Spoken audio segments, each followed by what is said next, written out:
سبیلا کہ اللہ تعالیٰ کے لیے لوگوں پر حج کو فرض کیا گیا ہے۔ جو کوئی وہاں جانے کی استطاعت رکھتا ہے، وہاں جانے کی استطاعت بمعنی ہی کہ اس کی صحت صحیح ہے، اس کو اتنا مال ہے، زیادہ سفر اس پر مہیا ہے، ایسے آدمی پر جو ہے اللہ تعالیٰ نے حج کو فرض قرار دیا ہے۔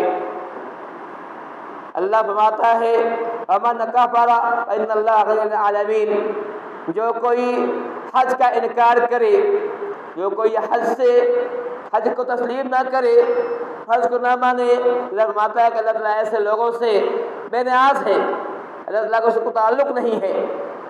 ہمیں یہ ماننا ہے کہ اللہ تعالیٰ نے حج کو فرض قرار دیا ہے۔ حج ہم پر، اہل ایمان پر، مسلمانوں پر، اور وہ لوگ جو صاحب استطاعت ہیں، کیونکہ اللہ نے مال دیا ہے، صحت دیا ہے، زیادہ راہ کو میسر ہے، ایسے لوگوں پر حج جو ہے فرض کیا گیا ہے۔ میں اس تعلق سے حدیث پڑھی تو اللہ فرماتا ہے، اللہ فرماتا ہے یا ایھا الناس قد فرض اللہ علیکم الحج فحجوا، کہ اے لوگو اللہ نے تم پر حج کو فرض قرار دیا ہے، بس تم حج کیا کرو۔ نبی صلی اللہ علیہ وسلم نے ایک موقع پر صحابہ کرام کے سامنے فرمایا کہ اے لوگو اللہ نے تم پر حج کو فرض کیا ہے، تم حج کرو۔ تو اس میں سے ایک آدمی کھڑا ہوا نے کہا تھا اے اللہ تعالیٰ کیا حج ہم پر ہر سال فرض ہے؟ اب تم خاموش رہے۔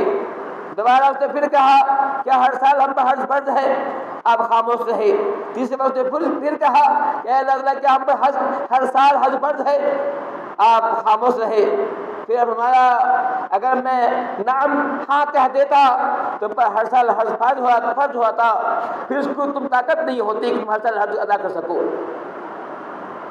اس لیے سوال کرنے سے پہلے سوچو کہ سوال کیا کر رہے ہیں۔